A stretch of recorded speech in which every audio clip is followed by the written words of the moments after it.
This episode was pre-recorded as part of a live continuing education webinar. On-demand CEUs are still available for this presentation through AllCEUs. Register at allceus.com/counselor toolbox. I'd like to welcome everybody to today's presentation on Trauma-Focused Cognitive Behavioral Therapy, Part 1, Treating Trauma and Traumatic Grief in Children and Adolescents. In this first part, we're going to define trauma-focused CBT and really talk about what we're dealing with here, because trauma-focused CBT is a best practice and it is a manualized best practice. So you're going to learn about it today, but you're not going to have enough skills where you can actually say you are certified in TF CBT. However, I will provide you resources should you want to go out and pursue those. So we are going to talk about TF CBT as a best practice and implementing it to fidelity, but I'm going to also take a few detours, as I always do, and talk about how this might be able to be useful with adults who have history of trauma in childhood. We'll explore the components of trauma-focused CBT and their intended functions. We're not going to get through all of those today, but we're going to start. And we're going to explore ways to use TF CBT with adult clients. So TF CBT works for children who've experienced any trauma, including multiple traumas. So what we're really talking about is children who come to your office who are presenting with trauma-related issues. It's effective with children from diverse backgrounds and works in as few as 12 treatment sessions. So a lot can be accomplished in 12 sessions. They're not necessarily weekly sessions. They can be spaced out a little bit. Part of it depends on the age level of the child, how long ago the trauma was, any concurrent developmental or mental health issues that might be present, yada yada yada. So it may be a little bit longer, it may be a little bit shorter in terms of calendar time, but you can also extend the number of sessions, because some of these things, for example, when they start talking about cognitive coping, differentiating between thoughts and feelings, some children, it takes them a while to really get the hang of the nuance between the difference between thoughts and feelings. So you might have to do 2 or 3 sessions really helping them to identify feelings and use the feelings thermometer. This has been used successfully in clinics, schools, homes, foster care, residential treatment facilities, and inpatient settings. So there's really not an environment in which it can't be used, provided that there is a supportive caregiver that can be of assistance. Obviously, if you're working with a 10 or 11-year-old or a little bit younger, or an older adolescent, but any child who may need some support outside of session, we don't want to be creating a crisis and then leaving them kind of to fend for themselves between sessions without some sort of emotional and cognitive support. So it really is important that there is a relationship, that there is a bond, if you will, a rapport between the clinician, the caregiver, which may not be the biological parent, the caregiver, and the child. It does work even if there is no parent or caregiver to participate in treatment.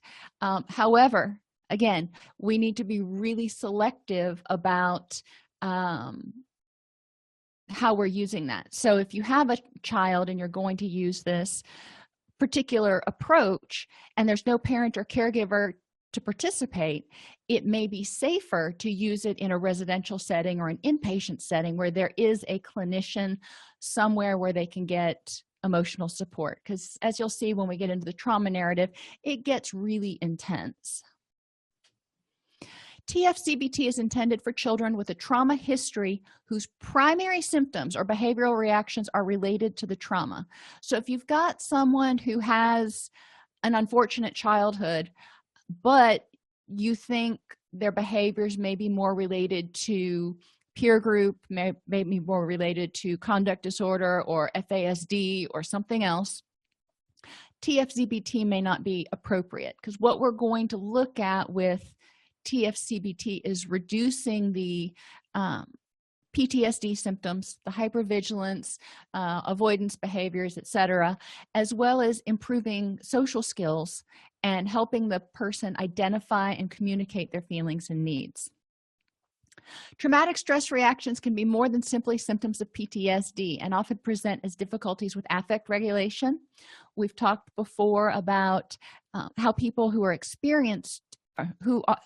experienced trauma may develop a situation where they are more likely to experience emotional dysregulation. That HPA axis kind of tightens up and holds on to the stress hormones, holds on to the stress reaction, but then when it does perceive a stressor, it goes from 0 to 250. There's no, I'm going to get a little bit upset. It is either nothing or it is a huge mountain. There's no molehills there. So there may be problems with affect regulation. There may be problems in relationships because of difficulty trusting other people, because of difficulties with their self-perception and systems of meaning, which we're getting to in a few minutes. But the way they conceptualize the world, because all of a sudden their world was turned upside down. Somatization, feelings coming out as physical symptoms, so headaches, body aches, more illnesses, more days where they just don't feel well. And sometimes they just really don't feel well. However, is it because of a bacteria or a virus, or is it because of a stress reaction that is kicking off all kinds of imbalances in hormones and neurotransmitters? So we want to look at what effect are these traumas having on this youth or person, and if we address this trauma and if we help them come to some sort of resolution or acceptance of the trauma and integration into their worldview of why this trauma happened and make meaning from it, will it help improve these areas? Will it help them reduce their hypervigilance, etc.? And for many clients, the answer is yes. And I talked earlier about the fact that this may be useful. Now, it was designed for children and adolescents, but many of the adults I've worked with are very alexithymic. They are very unable to identify their emotions. They're very unable to express their feelings. Sometimes they don't even know where their fear is coming from. They're just sort of paralyzed with fear and don't trust the world, and they're angry at everybody. And if it comes from a trauma experience, then helping them explore how that trauma is impacting them in the present can be really useful in their recovery process. So these issues that TF-CBT may help improve aren't just limited to children and adolescents. They can present in adults who were traumatized as children and who didn't develop the skills to effectively deal with the trauma. Components of CBT, TF-CBT. Psychoeducation. We're going to start by teaching them what they need to know about the trauma. We're going to talk in depth about these, so I'm not going to detail them very much here. Parenting skills. And if you're dealing with an adult, oftentimes I will provide what I call reparenting skills.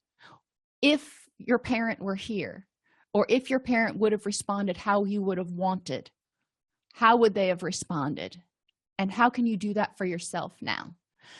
Because sometimes you don't have a significant other or a caregiver with an adult client either. But we want to help them figure out how to self-nurture if needed. Relaxation and stress management skills, because some of the stuff we're fixing to talk about is going to be extremely distressful. So you have some wiggle room, if you will, in terms of what skills you teach here. They prescribe some, but as far as relaxation and stress management, affect expression and modulation, DBT skills seem to fit really well into this framework for helping people tolerate the distress, not act on their impulses, understand where the emotions are coming from, and preventing vulnerabilities and all that other stuff that can help them function outside of session and when they're not doing their homework, help them feel like they're able to focus on something besides the trauma, because we're just kind of ripping the band-aid off that wound at a certain point, and they may have difficulty focusing on anything else.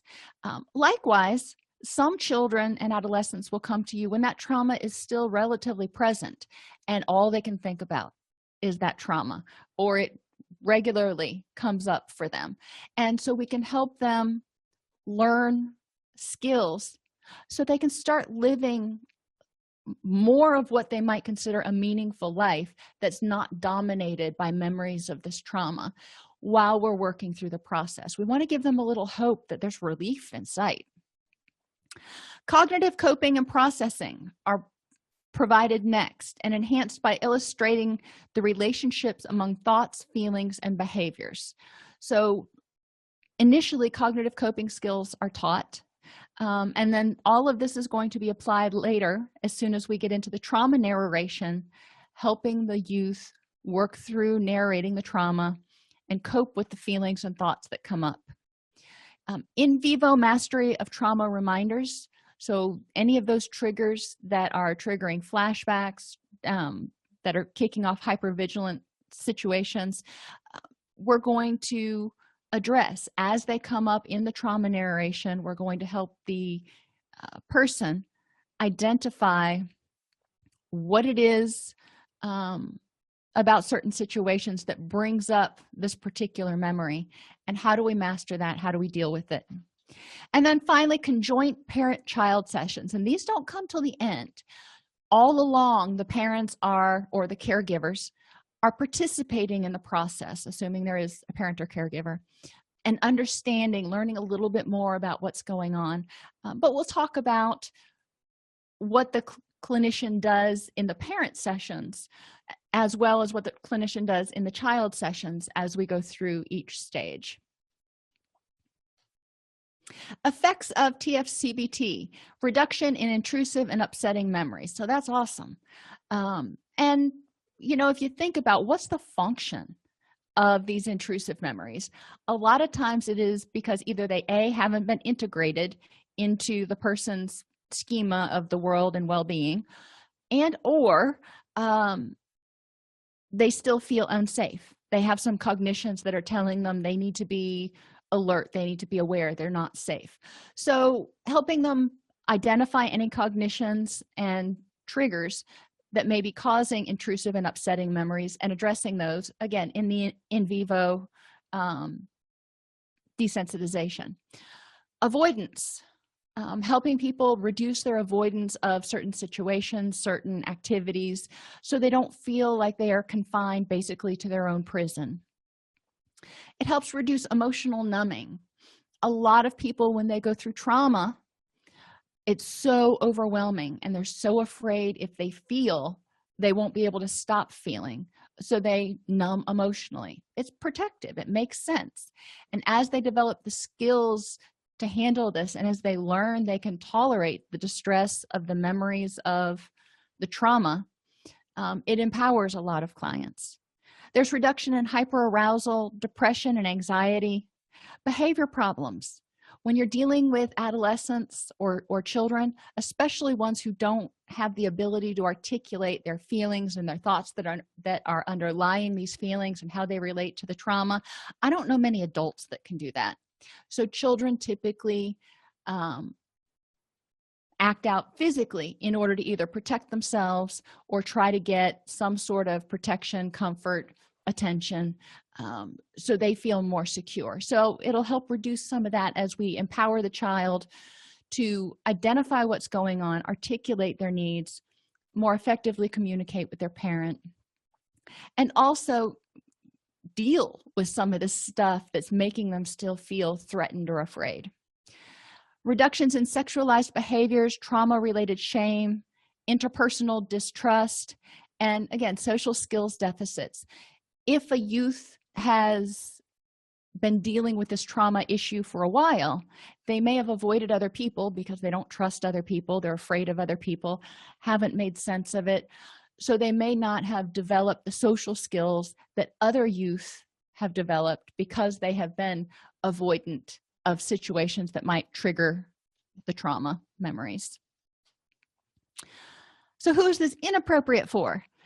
If the primary issue is defiant or conduct disordered, if you don't believe from a clinical standpoint that this is coming from a root of a trauma history, then addressing a trauma is probably not going to do it. Now, do these children who are oppositional, defiant, conduct disordered have traumas in their history? Sure, probably they do.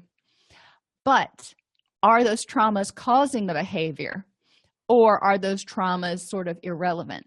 And one thing that you'll find is and we'll talk about it more in a minute, a lot of people have multiple traumas, but they may have resolved certain ones and be okay with them, but others are still open wounds. Don't use it if the child is suicidal, homicidal, or severely depressed. If a child is in that particular state, we really don't want to start poking the bear, especially in an outpatient setting. But even in residential, and even in residential with adults, I was always extraordinarily cautious and hesitant to do any sort of trauma work in the first 30 to 60 days. I had a client in residential substance abuse treatment. I mean, the first 30 days, they're still kind of sobering up. There's a lot of impulse issues. And the next 30 days, there's usually a lot of mood issues. So I want them to feel like they've got a handle on things before we start ripping Band-Aids off open wounds, if possible. And if you're dealing with a child, safety and ethics would just tell you when this might not be appropriate. Additionally, when children remain in high-risk situations with a continuing possibility of harm, such as in many cases of physical abuse or exposure to domestic violence, some aspects of TF CBT may not be appropriate. For example, attempting to desensitize to trauma memories is contraindicated when real danger is present. Obviously, I took that verbatim from the TF CBT training, or one of them that is cited in your booklet or in your class. It is important to understand that not all of these children are coming or are existing, living in an environment that is healthy. And you may have a parent who is court-ordered or ordered by child welfare to bring the youth to counseling to address trauma issues, but that child is going back to a chaotic situation. So again, it's going to be an ethical decision on your part. Once you have all of the training and you've actually become certified in TF CBT, it would be an ethical decision at that point whether or not to implement the program to fidelity. And obviously we want to make sure that the child is cognizant of any real and present dangers. Challenges, they always come up, especially when you're dealing with families. If the parent or caregiver does not agree that the trauma occurred, and we've all dealt with this, whether you deal with adults who were traumatized as children and they say nobody believed me when I was a child and I tried to get somebody to hear, or whether you're dealing with a child right now who is with a caregiver or removed from a caregiver, it doesn't matter, but the caregiver was present at the time and the caregiver doesn't believe the trauma occurred, it can be a huge barrier because that caregiver is not going to be able to be as supportive. If the caregiver agrees the trauma occurred but believes that it is not affecting the child significantly, or thinks that addressing it will make matters worse, then we can do some education here. We can identify symptoms that are coming out, that are present, which may be caused by the trauma, and we can show research and of TF CBT as well as other methods if you choose not to use TF CBT, but you can show the caregiver how addressing this trauma can mediate or mitigate some of those symptoms. If the parent is overwhelmed or highly distressed by his or her own emotional reactions and is not able to attend to the child's experience. So if the parent feels guilty for what happened, Or, such as in the cases of domestic violence, the parent themselves is dealing with their own trauma because they are surviving domestic violence. They may not be able to attend to the issues of the child at that point. And it's not a judgment, it's just how much energy do you have? And if you're trying to survive yourself, you're probably not going to be able to devote your full attention to Junior over here. So we need to look at timing. If the parent is suspicious, distrustful, or doesn't believe in the value of therapy, again, we can do some education here, rapport building, and go slow. If the client, and my experience has been, this occurs when the client is court ordered or ordered by child welfare. The parent does not trust the system, and by virtue of the fact that the system referred them to you, you're part of the system. So start low, go slow, try to be as compassionate, open, and honest as possible.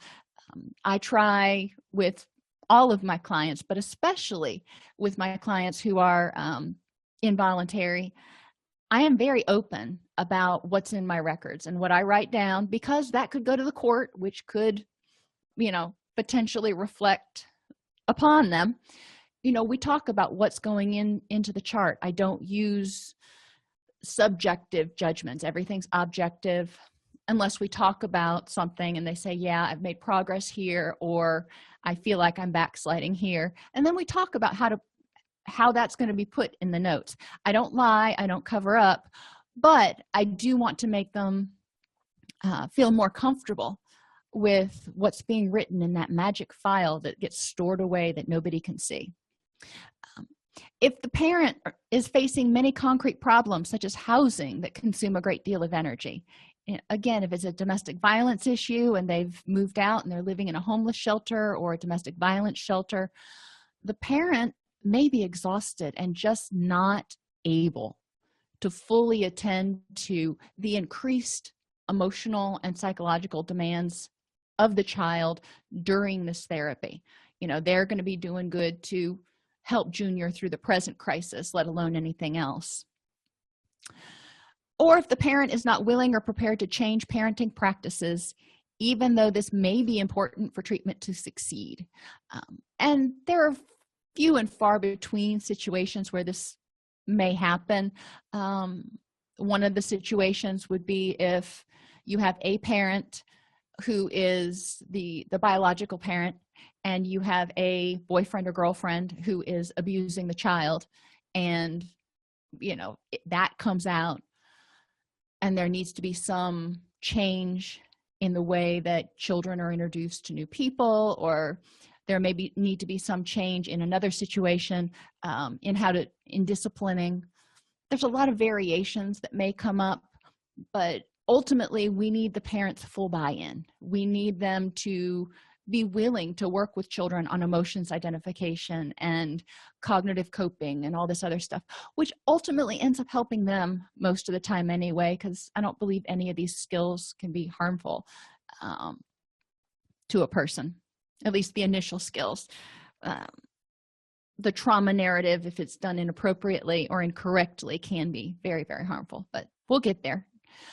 Specific strategies that can be undertaken: perseverance in establishing the therapeutic alliance, reach out, contact, try not to serve as the all-knowing, omniscient person, but asking them what they need, asking them what's changed with Junior, asking them for feedback and suggestions about what helps when Junior gets like this.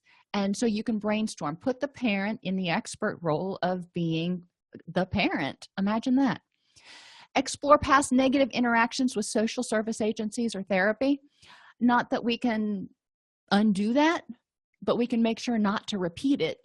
And if they start acting disengaged, we can evaluate the situation and come back and say, is this reminding you of that prior situation, or are you feeling disempowered again, or whatever the case may be. Being fully aware that in TF-CBT, you have two very distinct clients plus a third one, which is the family. So you've got a lot of different things to juggle. You want to explore the parents' concerns that may make them feel as though they're not being understood, accepted, believed, listened to, or respected. And that gets a little dicey sometimes, especially when we start talking about cultural sensitivity with regard to belief about why the trauma occurred or a variety of other things that we'll talk about. It's important to be able to hear the parent and come from a culturally sensitive and culturally informed perspective. It's also important if the parent feels guilty for some reason, and sometimes they will, to be cognizant of any nonverbals or any statements that you make that might make them feel that way. And if it comes out, or if there's no other way to say it, talk about any feelings they may have that about being not believed or not respected, and how can you best facilitate making them feel respected and accepted and all that stuff. Explore and help them to overcome barriers to participating in treatment. If it's transportation, if it's a job, if it's something else, there may be some brainstorming that's required and a little bit of case management. And I recognize that most of us, when we work in private practice or in agency work, don't get any credit for billable hours for case management, but it has to be done in the best interest of the client. Emphasize the centrality of the caregiver's role in the child's recovery, making sure that they understand that this can't succeed without their help. Using parent sessions to reduce parent-caregiver distress and guide them through structured activities that empower them in interactions with the child. So you're going to bring them in each week, and you're going to talk to the parent independently about what's going on, what you're covering, how Junior's behaving, how you can help them help Junior, etc.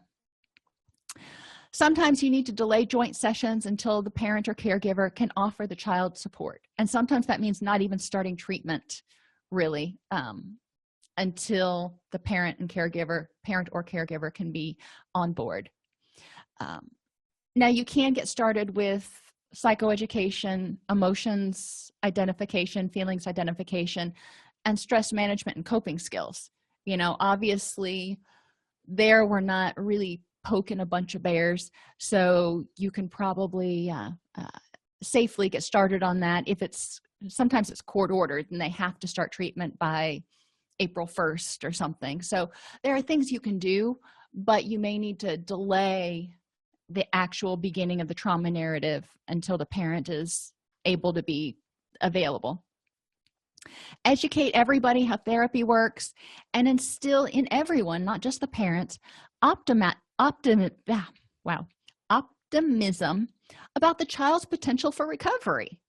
Sometimes they've been dealing with this child's acting out behaviors for so long, they're just like, we've already been to 3 other therapists, I don't know what's going to fix it, or I've done everything I know how to do, good luck. So we can talk about a different approach, or we can talk about what they've done that's worked for a short period of time and build on those strengths in order to instill optimism and hope and empowerment. So initially, when we talk about psychoeducation, it's important to provide accurate information about the trauma. When children are traumatized, they can be confused, not completely understand what's happened. They may blame themselves, and they may hold on to myths because they've been misled and or deliberately given incorrect information. So one of the best ways we can help is to correct that information. Provide information about how often this happens, whether it's okay to do this, that, or the other. Psychoeducation clarifies inappropriate information children may have obtained directly from the perpetrator or on their own. So the perpetrator may have told them that this is how I express love, or this is how you need to be disciplined because you don't learn. This is how I was disciplined, whatever it is.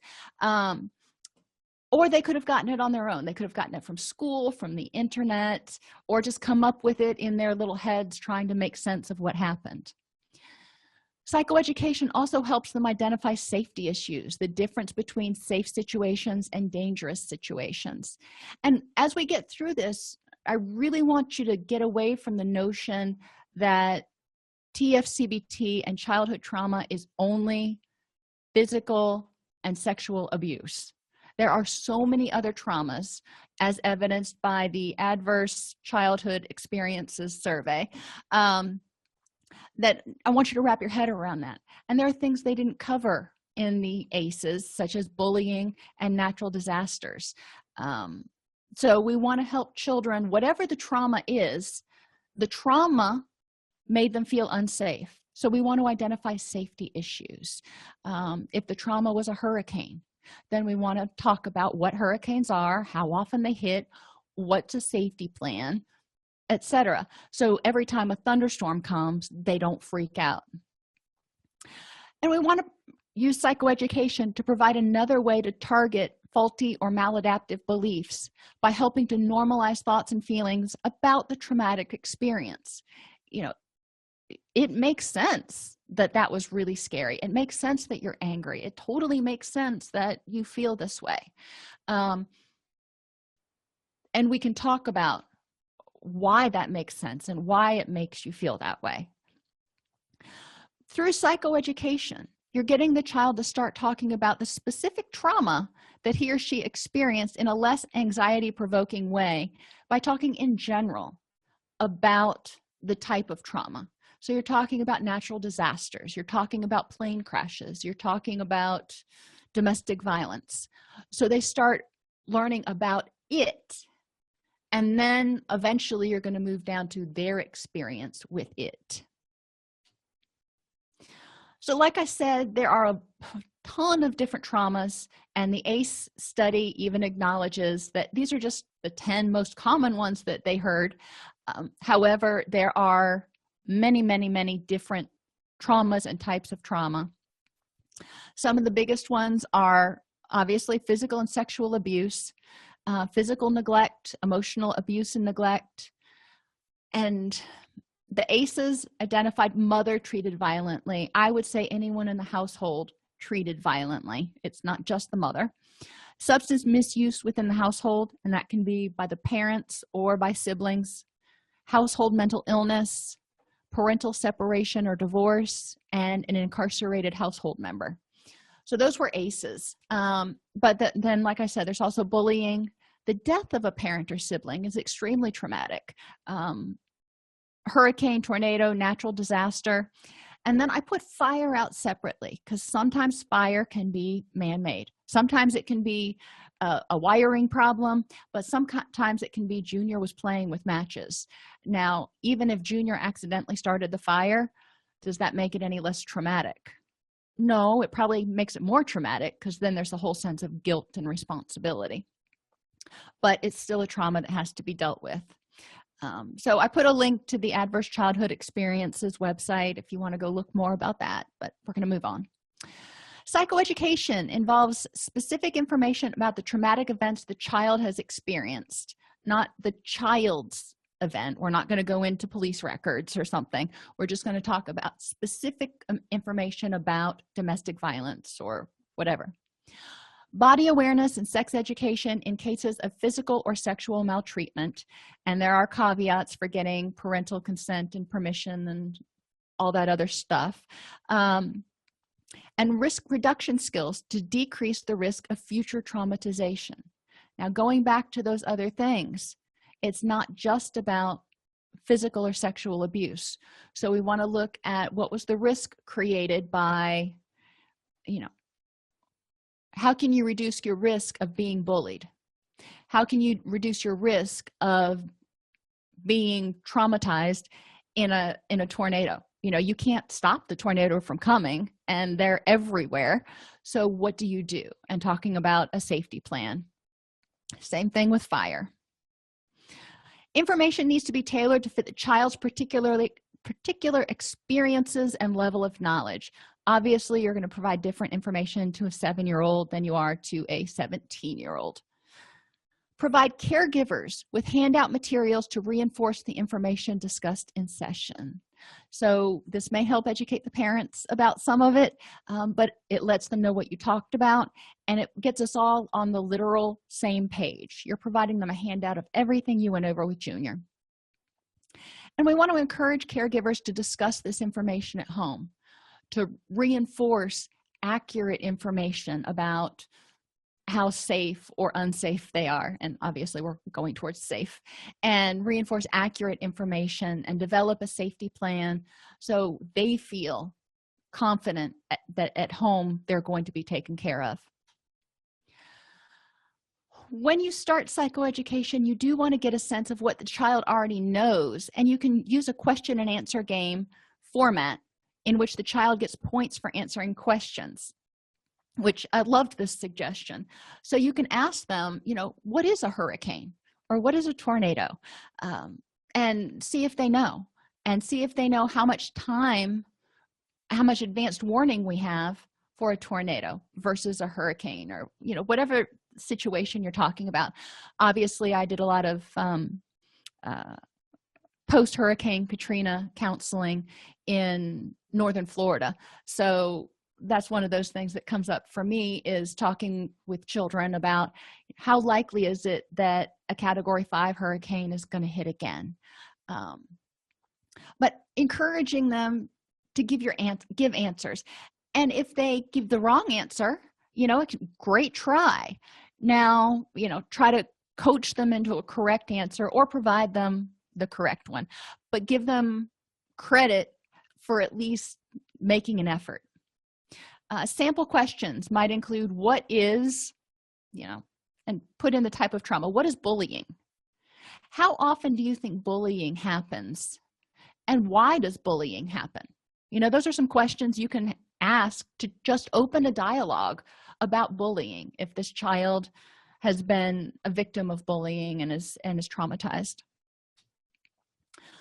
So cultural considerations. Meet the child and family where they are by presenting information in a way which they can relate it to their own belief system. And you may need to consult with their spiritual guiders, leaders, whether it be a pastor or whatever, in order to get some guidance on how to handle certain aspects of whether it was the will of God, and in the case of sexual abuse, how to handle the concept of virginity, and how to handle the concept of bad things happen to bad people, and whatever else they think is coming from, or their parents are instilling in them in a belief system. We want to make sure that we're not necessarily contradicting it and going, no, mom, dad, and the church are wrong, but we also want to help them try to integrate this in a way that can help them have a strong self-esteem. So reaching out to those spiritual leaders and the family, asking what their belief system is about certain things can be very helpful. Assess the general beliefs about the trauma. If something happened, or when something happens, ask the parent or the family that's there, not necessarily the child, but you want to get a sense of what the family stance is on why this happened, what it means, how it's going to impact life henceforth and forevermore. Focus on the events they perceive as traumatic, the family, but most especially the child. If the child, going back to the ACEs, maybe the parents got divorced, but the child doesn't see that as traumatic because there was domestic violence ahead of time. The domestic violence was traumatic. The divorce was a relief. So wherever the child is with each individual trauma, we want to be respectful of what they perceive as traumatic. And tailor the information so the family can be more receptive to it. As supportive as possible, And sometimes you need to make sure that the language, make sure the language is not jargony. General views of mental health and mental health treatment should also be assessed and addressed in the psychoeducation piece, not only with the child, but also with the family. If they are suspicious of it, don't understand it, think that you're just going to magically fix Junior, we want to demystify the process and talk about what is the purpose of the assessment, what is the purpose of each one of these activities, and why am I doing this, or why are we doing this as a team, and how can it help? And then we also want to provide information to destigmatize and normalize mental health issues and seeking of treatment. Some cultures are still resistant to seeking treatment, and I use the term cultures really, really broadly, because there's a stigma associated with it. So normalizing for them how many people go to treatment, how common PTSD is, or whatever the situation you're dealing with. It doesn't mean they have to like it, but at least it'll give them a little bit of a nugget to understand that they're not the only ones. If they are from a cultural group, a minority cultural group of some sort, you might want to provide information about how common this particular issue is in their group. I've done a lot of work with law enforcement and emergency responders, and they're kind of their own little group. So we talk about how common depression is among law enforcement and emergency responders, specifically because they face so many different stressors than Joe Schmo over here. So it destigmatizes and normalizes a little bit. Now, they still may not talk about it and go, well, hey, 37% of us have clinical depression. No, that's probably not going to happen. But at least in the back of their mind, they can go, you know what? I'm looking around this room and I can bet that at least one other person's on antidepressants or something, and feel a little less unique and isolated. In parent sessions, you want to provide a rationale and overview of the treatment model, educate parents about the trauma, talk about the child's trauma-related symptoms. So we're going to go over what is hypervigilance, what is the function of it, why do people become hypervigilant after a trauma, and what might it look like in a child, because it presents very differently for different children. So we might want to give some ideas and say, does this sound like Johnny, or does this sound like Johnny, and help them understand why these behaviors may be coming out. We want to talk about how early treatment helps prevent long-term problems. Okay, maybe the trauma happened 3 years ago, but still it's better than waiting 10 more years and Johnny's still not having any resolution. We'll want to talk about the importance of talking directly about the trauma to help the children cope with their experiences and not hedging. And this will be a case-by-case basis, but the manual walks you through handling this discussion with the parents about exactly how much detail do I go into if Johnny brings it up at home. Reassure parents that children will first be taught skills to help them cope with their discomfort, and that talking about the trauma will be done slowly with a great deal of support. So we're not just going to plop them down and go, okay, and tell me about the day that all this happened, which is what the child has experienced already if it was reported to law enforcement and or child welfare. They've probably had somebody sit down and say, get right to the nitty-gritty at least once or twice, and it's completely dehumanizing. So we want to reassure parents that we're not going to do that to the child again. We'll help the caregiver understand their role in the child's treatment, since this model emphasizes working together as a team. So I'm not just going to be educating you. It's not going to be a parallel thing where I go in and I work with Johnny and then I tell you what I did and then I work with Johnny.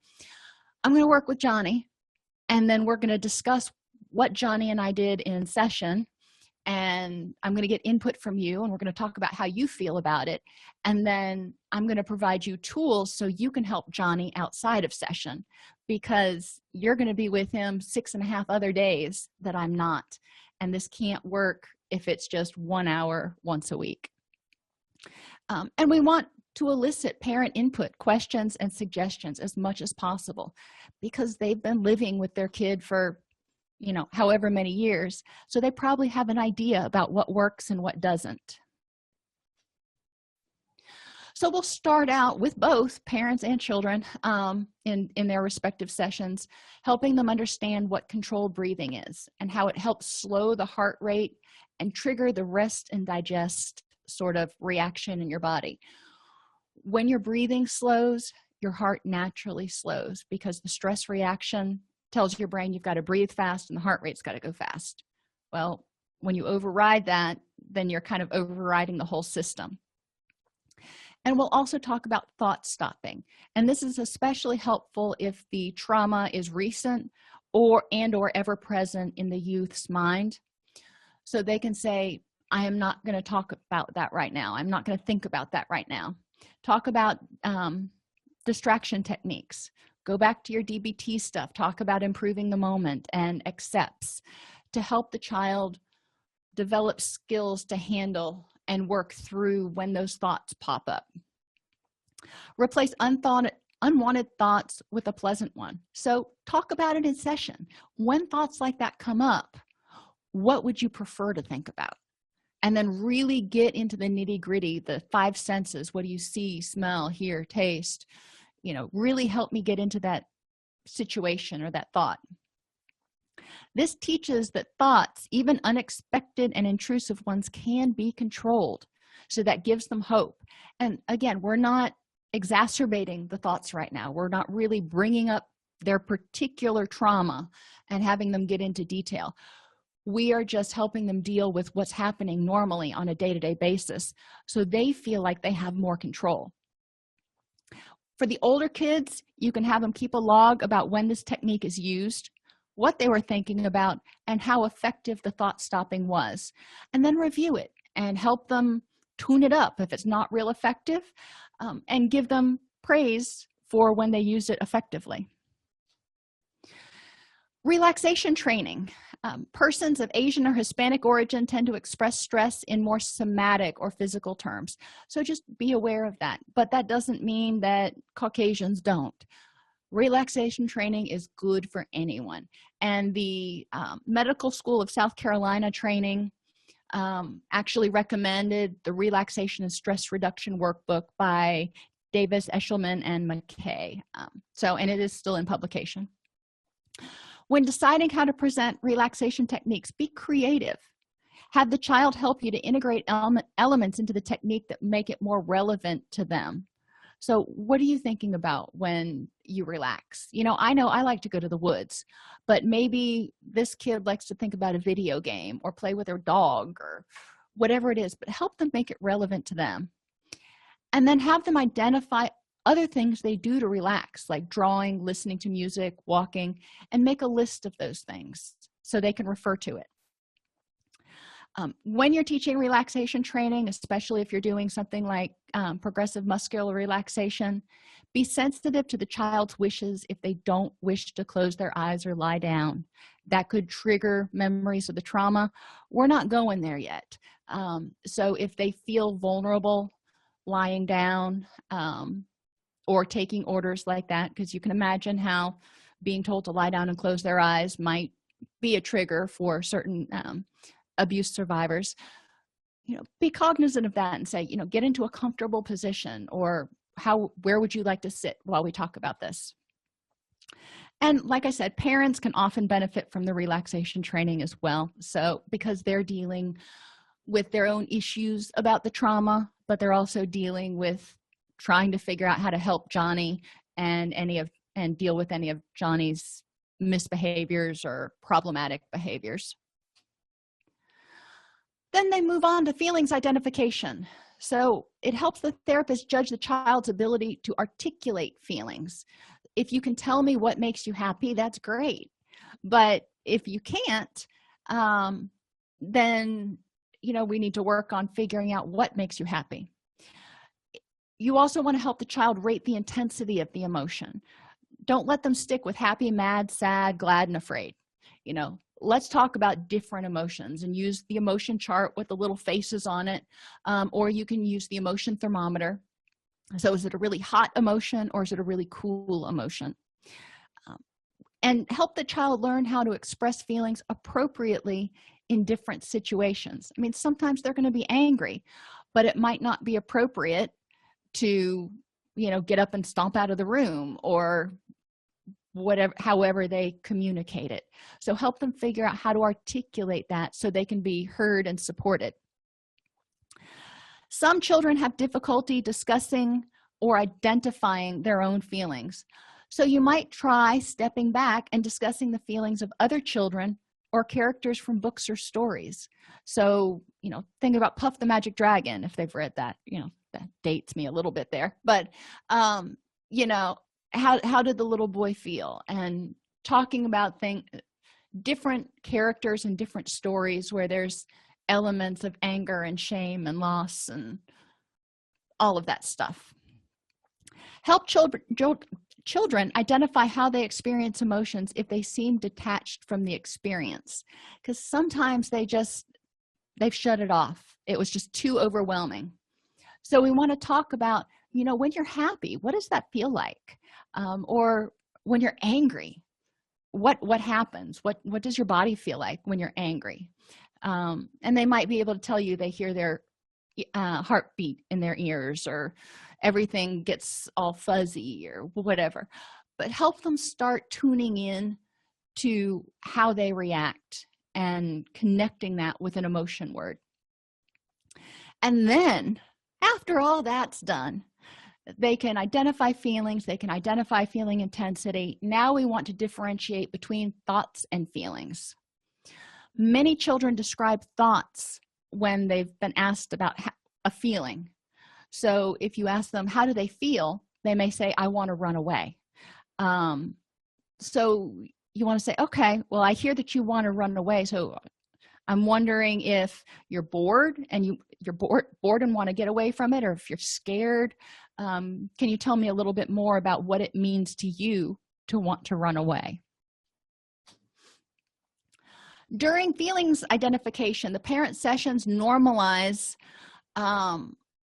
what is going on with their child and helps the parent understand that some children may be seemingly in constant distress or detached from the trauma, and that's okay. We all react differently to traumas. So again, we're going to share with the parents what we're doing, let them know any specific difficulties, if any, Junior's having. Encourage the parent to praise the child for appropriate management of difficult emotions. And I put in parentheses successive approximations, because they're not going to get it 100% right every time. So if they try to effectively manage their emotions, even a little bit, let's give them praise for that, and then help them figure out how to do it a little bit better the next time. So instead of having a complete meltdown, maybe they got up and stomped out of the room. Well, that's an improvement.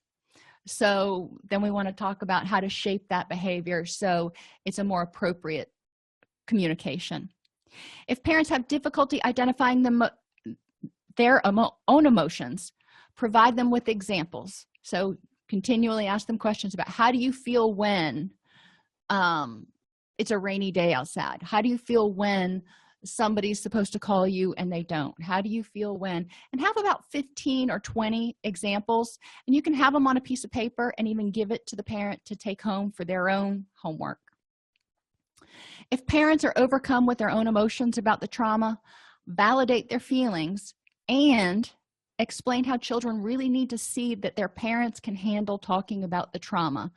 So the children need to see the strength in the parents, which is what you're going to work on in parent sessions, to make sure that the parents have the resolve and the skills to handle talking about this topic with Junior. TF CBT can be an effective intervention for children or adolescents whose primary presenting issue is trauma-related emotional or behavioral dysregulation. TF CBT is not appropriate for clients who are actively suicidal, severely depressed, or currently abusing substances. We really want to make sure they're clean and sober as much as possible. TF CBT starts with psychoeducation, then teaches stress management and coping skills to aid in the management of distressing feelings. Psychoed helps to clarify the inappropriate information children may have and start getting them a little bit more comfortable talking about the topic in general before we start really going deeper. And feelings identification helps participants start effectively labeling and communicating their feelings so they can receive the support and nurturance they need from their caregivers and their support system. If you enjoy this podcast, please like and subscribe either in your podcast player or on YouTube. You can attend and participate in our live webinars with Dr. Snipes by subscribing at allceus.com/counselor toolbox.